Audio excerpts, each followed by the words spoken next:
Assalamu alaikum, everybody. Welcome back to the On Podcast. We're joined today by Obaida Hittho. As I've just learned that is a Kurdish last name. Obaida is a journalist whose work has spanned battle zones, narratives that often get buried, and at the frontiers of Syrian politics. He has deep experience covering the Syrian civil war. He boasts a decade in high stakes journalism and conflict zone reporting, and his work to tell stories rarely heard in mainstream outlets. He's also active in consulting and media strategy, merging field experience with broader analysis. And as I was mentioning to our guest here today, the coverage on Syria in Pakistan is minimal, and it's all over the place. Very contradictory ideas are presented with regards to the new regime in power and the transitional uh, republic or state that has been formed in Syria. So we're hoping that Abeda will help us clarify a lot of these questions. Abeda, assalamu alaikum, and how are you doing, brother? Walaikum salam wa rahmatullah. I'm doing well, thank you. All right, so Abeda from Damascus, as we were discussing, the scenes that we have been witnessing for the past couple of days. I think the first photo that came out with the new president, Ahmed Shara, in New York, near Central Park, it was something out of a film. It was very surreal. People were making all sorts of comments on those pictures, and then we finally had the actual summit meeting with different leaders from the Muslim world, as well as different photo ops with Senator Marco Rubio, with the leader of Qatar, with the Pakistani leadership, and you had different kind of. It was a completely strange thing to see, because on the one hand you have claims that they'll have contradictory claims about these being hardline Islamist leadership and they're psyops, and on the other hand it's like they're the CIA and they're working for the Mossad. And what's going on? How do you as a Syrian on ground who's been covering the conflict see what's going on, especially in New York yesterday? I think what we're seeing is a natural progression of Ahmed al-Shara's personal career, if we want to call it a career. He's been in the trenches and in the battlefield for 25 years. I think around 25 years. He's a little bit older than 40 years old now. And for half of his life, or more than half of his life, he's spent it going from battle space to battle space between Iraq and Syria. And he talked about this during the Concordia Summit when he sat across from David Petraeus, who was the general in charge of the US invasion of Iraq and was the one responsible for putting Ahmed al-Shara in jail for 5 years in Iraq.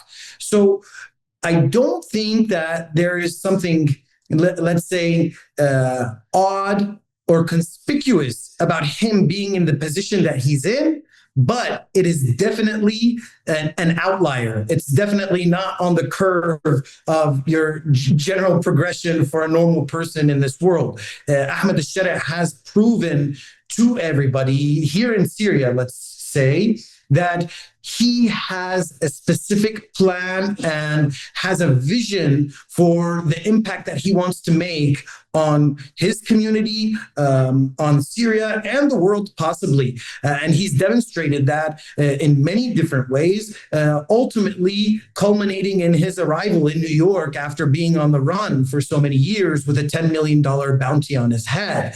Now, some people might throw shade on him for his extreme pragmatism, let's say, because when you look at the way things played out over the last 15 years, there are a lot of mistakes that were made on his part and people that were around him. Groups like Jabhat al-Nusra, and then they turned into Jabhat Fath al-Sham, and they had different kinds of evolutions in terms of what they called themselves and how they carried themselves and how they showed themselves to the world. But even though he's carried himself with extreme pragmatism, it seems from what we're hearing so far that he's remained loyal to some of these basic principles, fighting for equality and justice, fighting for freedom, fighting for people's honor, protecting his country. And I think this is something that Syrians really appreciate, because the alternative for so many years was somebody who would say all the right things,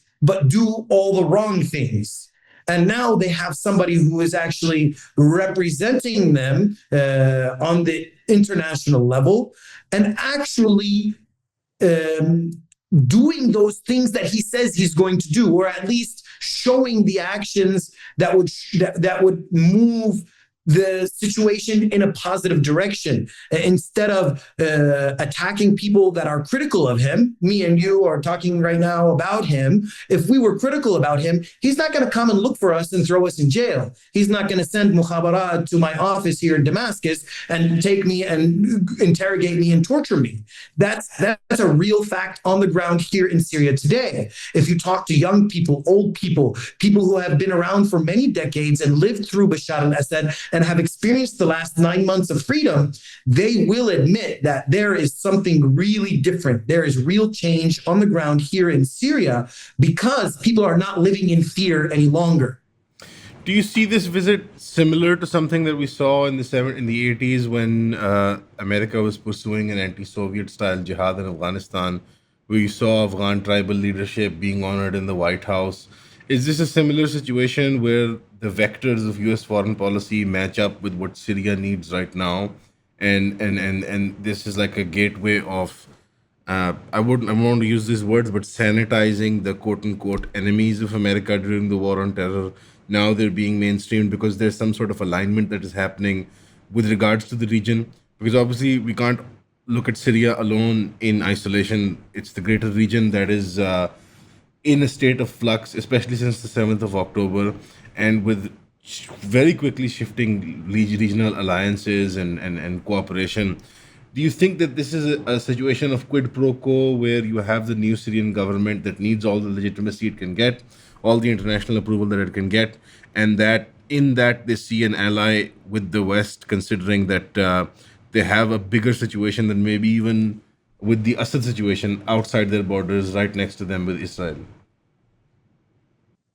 I wouldn't go so far as to say that this is a relationship of convenience and interest. I would stop at saying that the quid pro quo development, the way the situation developed, had quid pro quo characteristics to it.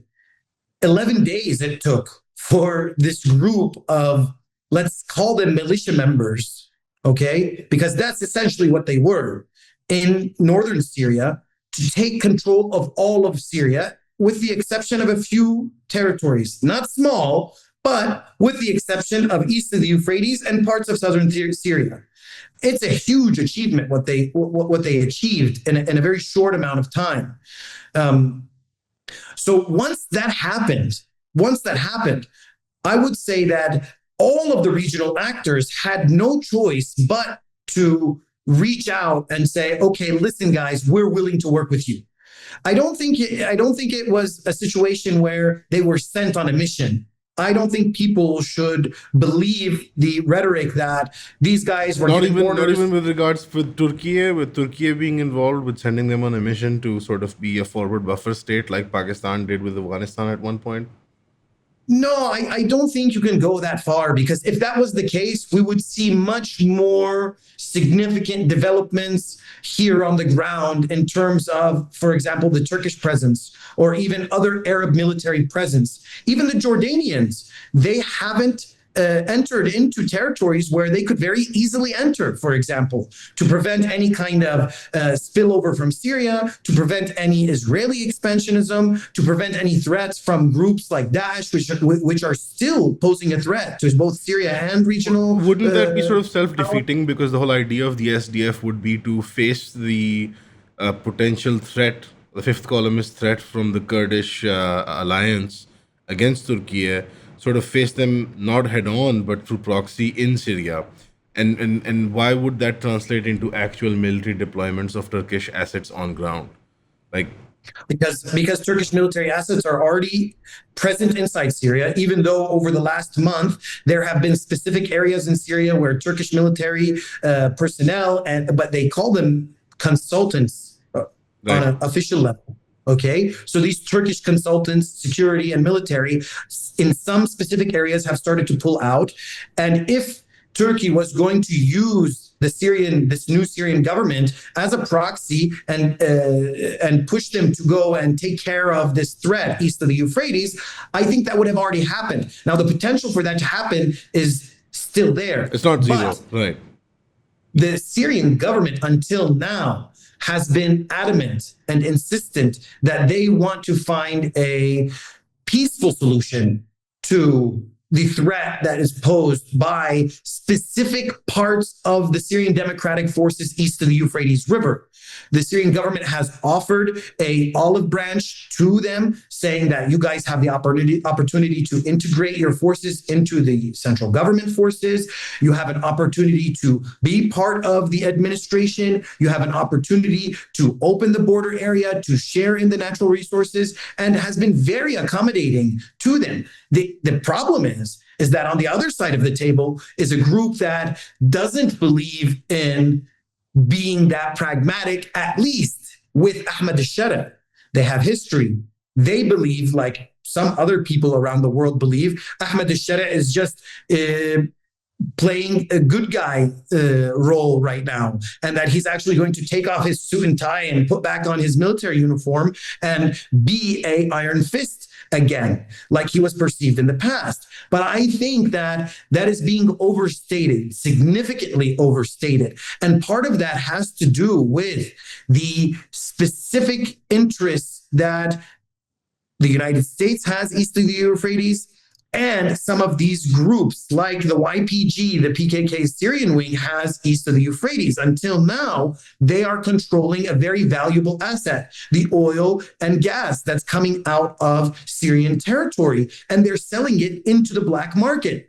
And they're making millions and millions of dollars. Right. And this is not something that's happening for the last few months. It's been happening for years and years and years. And it's an established economic ecosystem. It's something that they've gotten used to, they've gotten accustomed to, they've built their budgets around, they've managed their resources around this source of income. And now you're asking them to give that up and hand those resources back to the central government. It's a hard choice to make for them. We've gone through a list of stakeholders. You've mentioned how the current regime and people around it and the mainstream sort of Sunni Arab population of Syria is very confident in the new regime. They feel a lot of freedom, because they remember the chokehold that the Assad regime had, whether it be Bashar or his father. But we had a very strong, well-entrenched and vocal minority in the form of the Christian presence, in the form of the Alawites, in the form of the Kurds, in the form of even the Druze in Syria. And now, like you've mentioned, that because they're not being disenfranchised, I wouldn't be describing it as that, but they're sort of being their entrenchment is sort of being dug out, where they were sort of very deeply rooted into Syrian society, controlling the levers of power and enjoying a lot of economic freedoms, like you mentioned with the Kurd situation. Do you think that unentrenching process is legitimately harming the rights of minorities, or do you think it's just completely is it completely just noise at this point? Because some of the video footages and complaints that are coming out, like for example with the Druze clashes, there were legitimate violations of civilian rights, of abuses of the elderly, of children and women, and in those clashes there was a lot of excesses performed by the new Syrian state as well as the militiamen of the Arab Bedouins. Considering this, and the image that you and others would present, and it seems to be a fairly accurate image, is that you have an entrenched minority which is not willing to give up a lot of power that they enjoyed. But at the same time, there is a balance that needs to be struck with regards to the actual, because you would know better than me, but Syria is a very cosmopolitan society. And it sort of doesn't work if you sort of grind the gears with a quote-unquote Islamist sort of leadership. Answering this question is not going to happen, and the time that we have is not sufficient, okay, to address this in a short time, okay? Because this is an accumulation of decades and decades of social engineering. First, after the fall of the Ottoman Empire and the breaking apart of the Ottoman Empire, the Khilafah. Second, the French occupation and colonization of Syria. And then third, the inheritance of the French colonial system through the Ba'ath Party.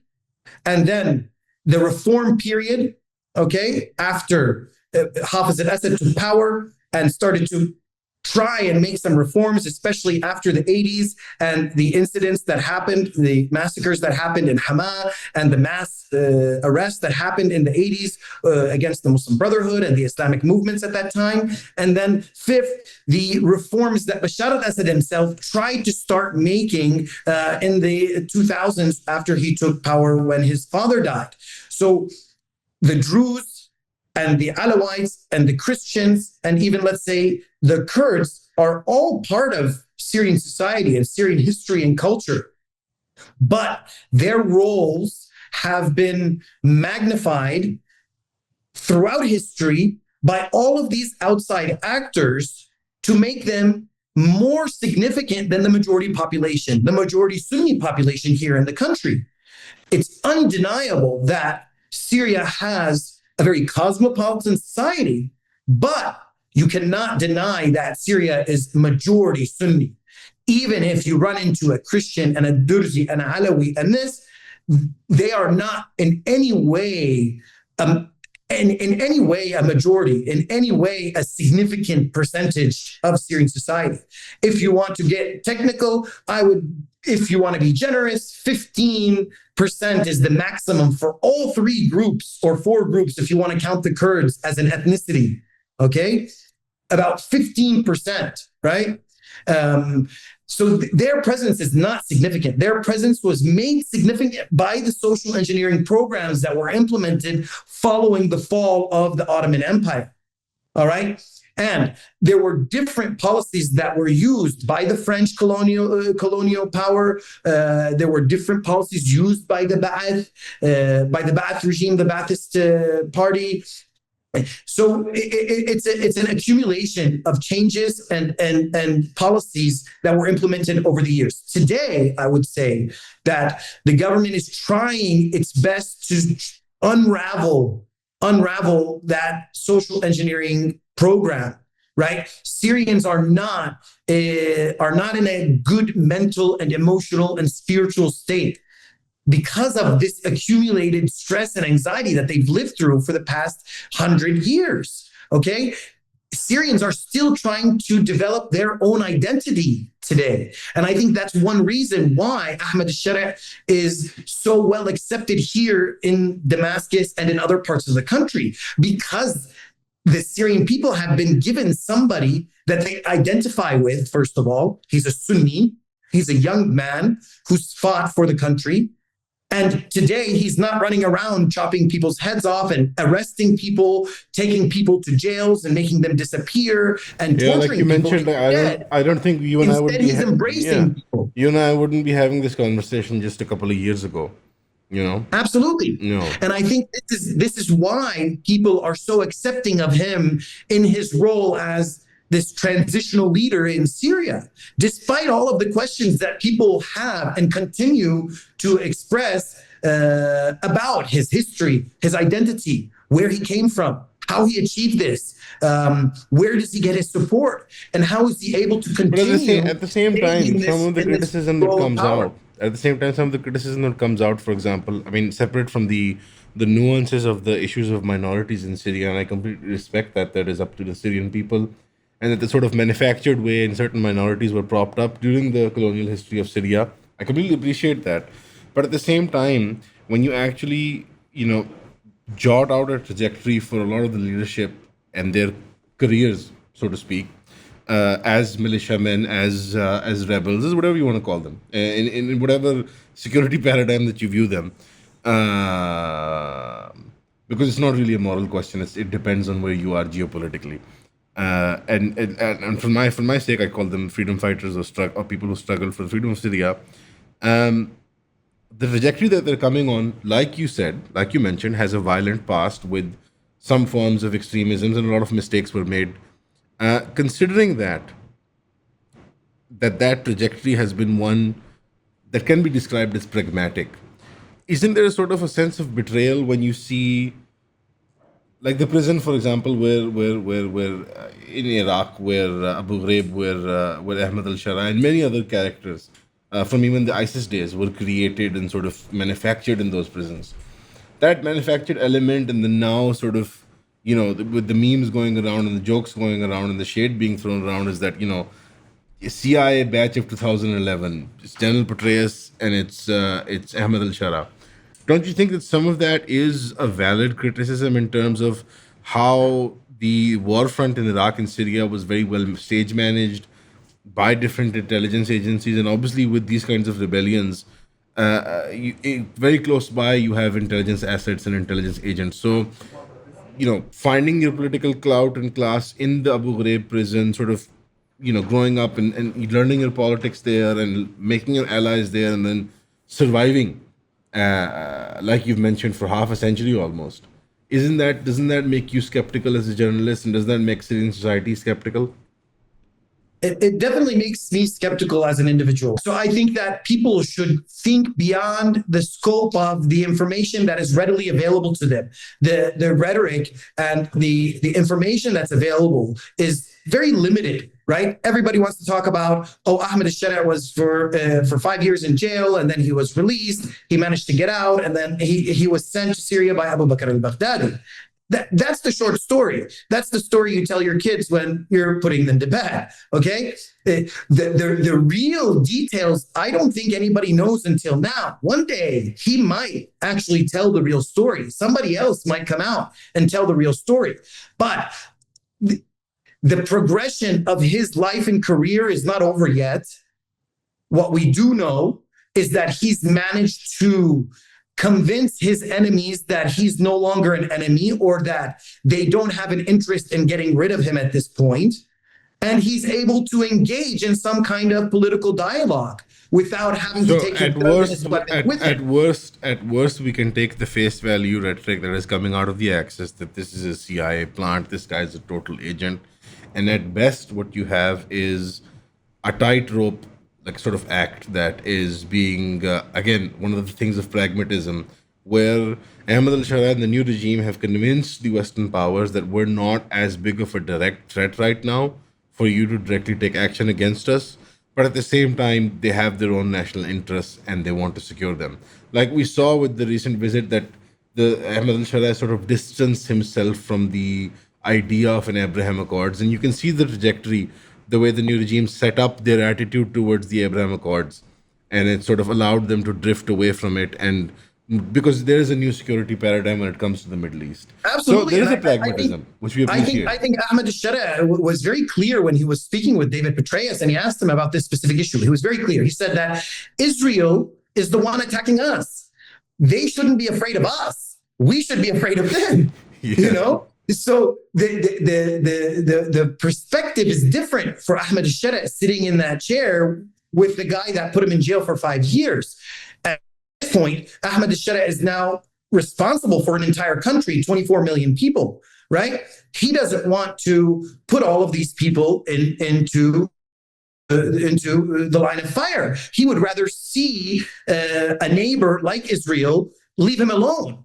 Get out of the land that they've been occupying, and to stop attacking them, to stop kidnapping people, and to stop putting people in the line of fire. He wants peace so that he can build the country. He can build on this momentum that he's created. That's what he's asking. Now, let's change that up a bit. If the assumption that he works for the CIA is true, he's making a big ask from his co-workers, right? If the other side of the spectrum is true, that he's actually made it out of this labyrinth over the last 25 years, and he's managed to be at the helm of this country, a very critical country here in the Middle East, okay? And he's making that ask genuinely for the sake of the people and the future of the country and for the future of the Ummah, then I think that's pretty honorable of him, to be honest, because we all know that Israel is a superpower militarily. He addressed this as well, saying that it's not all about the numbers. It's not all about how much military power you have. It's about what you believe in and the morals that you are driven by. And I think that he is a very pragmatic strategist. He is not thinking about today and tomorrow, in my opinion. He is probably planning 15, 20, 25 years ahead. And that's great if you ask me, because we haven't had a leader in the Middle East thinking like that for many, many years. And we haven't had a leader in Syria who's thought like that for the past 50 years. As an outsider looking inside in, one of the things I noted when Syria was liberated, and I commented with my colleagues, I said, these people love their freedom and themselves and their society. Because one of the first things I saw was people in Damascus were cleaning the streets. And that's not something that, we have so many people that we stopped, sort of stopped caring about it at, I don't know, maybe a few hundred years ago in the subcontinent. And that's so heartening. And I know it's a bit self-deprecating, but it was so heartening for me to see that the people of the Syria they were so in love with their, with their identity, with their history, with their freedom that they just achieved. They were cleaning the streets. That was a really strange. I just couldn't wrap my head around it. And then, like you just said, 24 million. And I was thinking, we don't treat people in a city that nicely, let alone a whole. I'm really, as a Syrian who spent some time here before the revolution and then spent some time here during the revolution, I was actually injured by a tank. Like, I was shot by a tank and I have shrapnel in my body. I've been shot at. I've been, hit with barrel bombs, rockets, missiles. And somebody who's seen the change that's happened over the last 9 months, I'm really amazed and humbled by the way Syrians are carrying themselves. Not everything is perfect. The exquisite manner in which you guys are making Buddha, for example, I'm just shocked by it. Like the it has pistachios on it, it has cinnamons on it, and like the artisanship, the skill. It's not, these kinds of wars ruin a society. I know this is a very strange example for you, but I see the vloggers going in and they just display the ice cream. Buddha, what do you call it? Bouda, what do you call it? The Syrian ice cream? Yeah, there's like baklawa, different sweets. The big slabs of ice cream, the big slab ice cream thing. Bagdash is the famous Bagdash ice cream. It's Arabic ice cream. No, but that's insane to me. But that's insane to me that you have a society torn up by war, but the artisanship, the craftsmanship, the skill, it's still there. They still have their heart in the game. You have all these. It's genuinely very strange for me. This in Palestine is a very learning experience, because we have our conflicts and we have. I don't know what it is, the population or maybe a special spirit in the people of Sham, but it is exceptional. It's exceptional. Yeah. And Syrians have not had the opportunity for the past 5 decades to express that, to live that, and to share that with the rest of the world, even though they still had this identity over the last half a century, right? But it was limited and it was managed, extremely managed, right? And it was actually co-opted by Assad and his family. They made themselves as the identity of Syria, right? Like God, Syrian Bashar. Yeah. They used to say Syrian Assad. Like Syria is Al-Assad. Yeah, it's insane. Yeah. So, and the people that were supporting Bashar and his father and his family, and the people that were benefiting from them, either they were really convinced of that and were convinced of it and had accepted it as an identity, or they were intentionally adopting that identity so they can continue to benefit. No, and in response, there's been no mass slaughter. In earnest, there has been no mass slaughter. When these kinds of revolutions happen and the people who were complicit, ethnic groups, tribal groups, familial groups, it is commendable. The kind of skirmishes that have happened are inevitable. People are very charged up. They have a lot of anger. They know people by name. Revenge killings and the skirmishes that I had expected in my head that was going to happen didn't. On that scale, let me just give you an example, and I wish I had some footage to share with you about this. The day that the regime fell on December 8th, I was inside Syria and we were coming from the north towards Damascus. And what I expected to see, to be honest, was a Mad Max kind of scene, even though it was Mad Max-ish. But to my surprise, there weren't any kinds of mass killings going on. There were tens of thousands of regime soldiers that were defecting in a very organized way. And nobody was shooting at them, even though at worst, given up their weapons. At worst, they were asked to awi, right? At worst.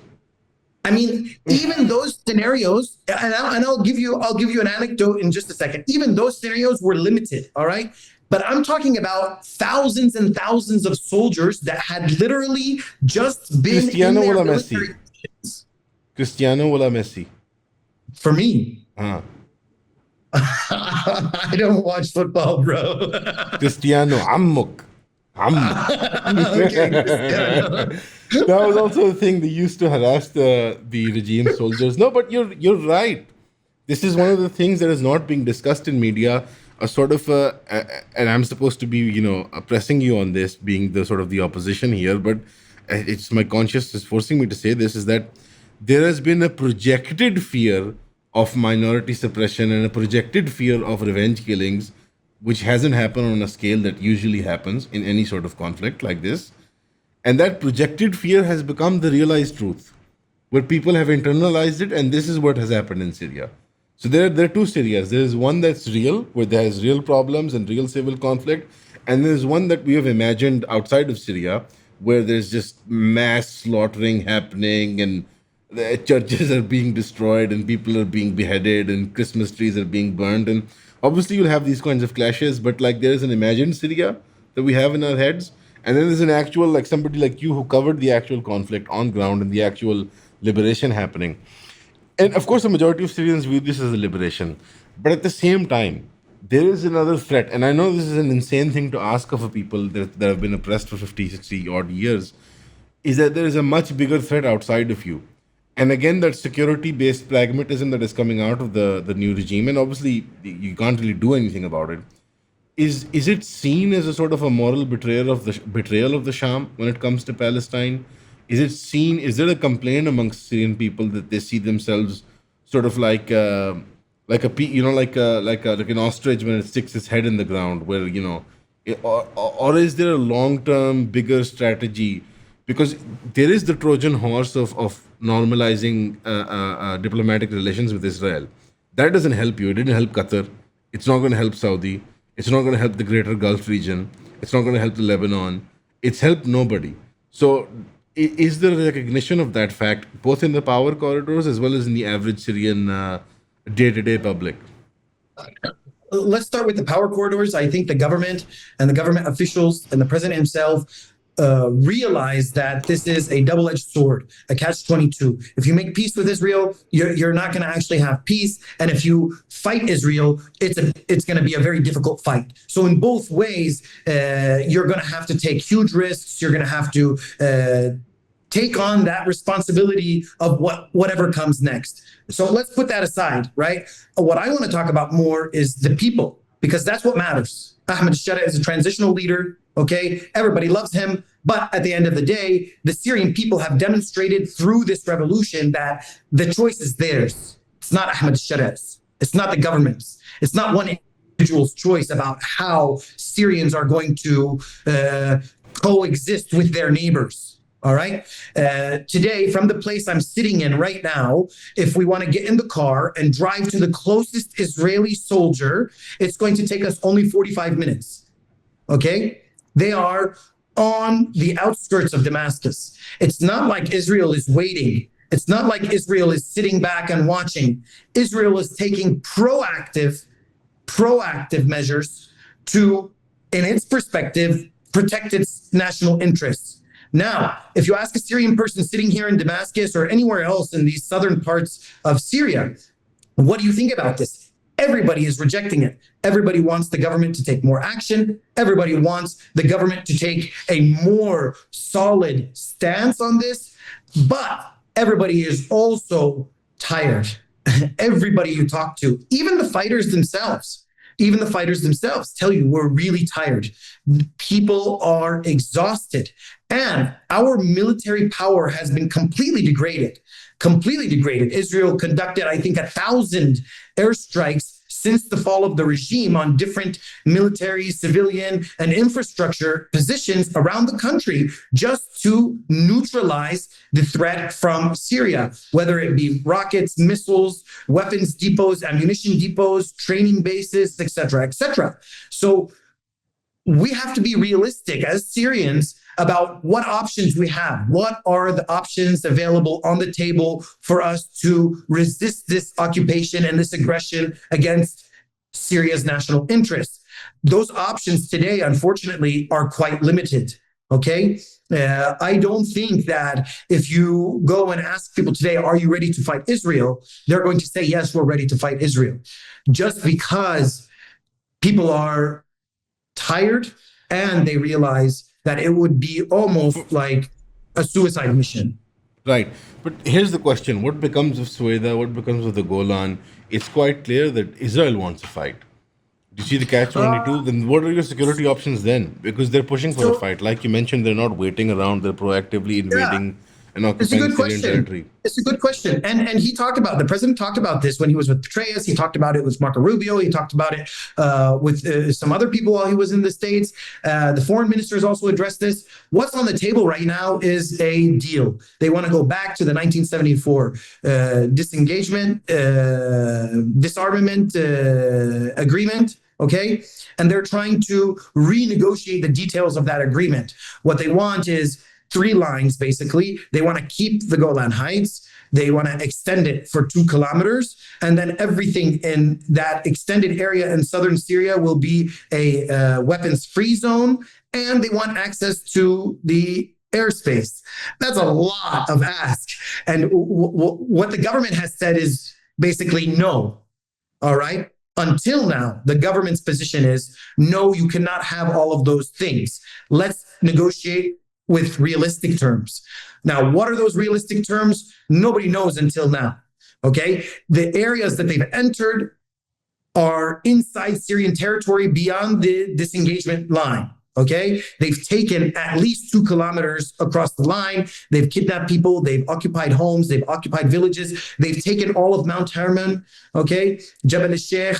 They've said categorically, we're not going to leave Jabal al-Sheikh, which is in Syrian territory.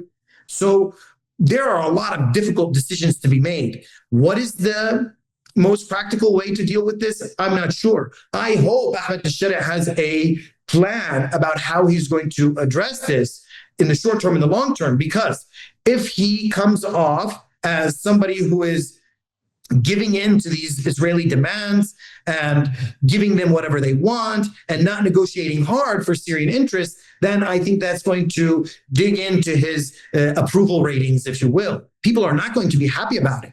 And there are many people who have been directly affected by the Israeli aggression in the last 9 months that weren't affected in the past. People whose villages and homes were attacked and occupied in the last 9 months, who didn't have that threat before the regime fell. So that's not going to be viewed very positively if that becomes the scenario moving forward. But I think it's too early to talk about that, even though there's a lot of regional pressure on Ahmed Shara to accept this deal being proposed by Israel and the United States.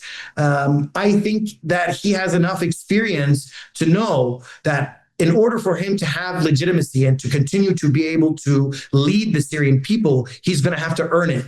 And earning that legitimacy is possibly going to put him in a situation where he makes decisions that's not going to make all these regional actors happy. But I think he's also ready to make those kinds of decisions if he has to. Do you think that this visit to the United States in New York, was this more symbolic, or did this provide real legitimacy to the new Syria? I think it provides Will this have real policy outcomes? Policy outcomes. I'm not Like sure. what, for example, what does Syria have to leverage for the softening of sanctions, for example? Security guarantees that they're not going to allow groups that have anti-imperialist, anti-democratic, anti-Israel sentiments to have free reign, for example.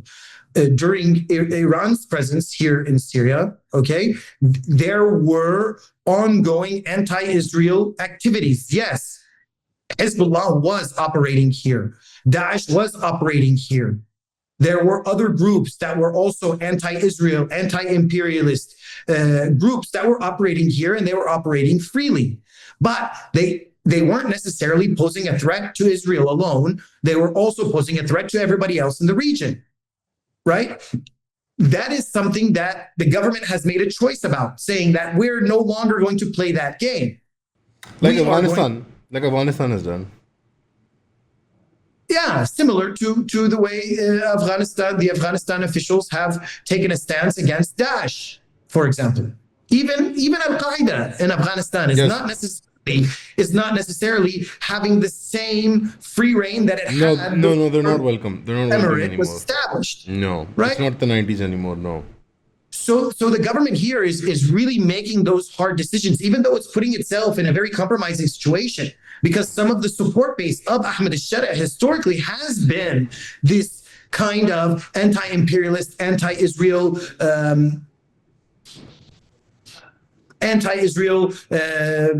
groups. I don't want to call them just like anti-Israel, anti-imperialist.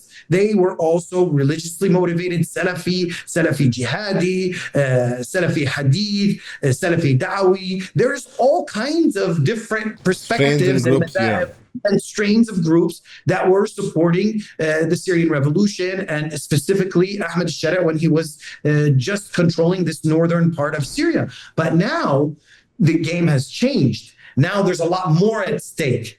So I think that the pragmatism that they've demonstrated, even look, man, I'm not gonna sugarcoat it.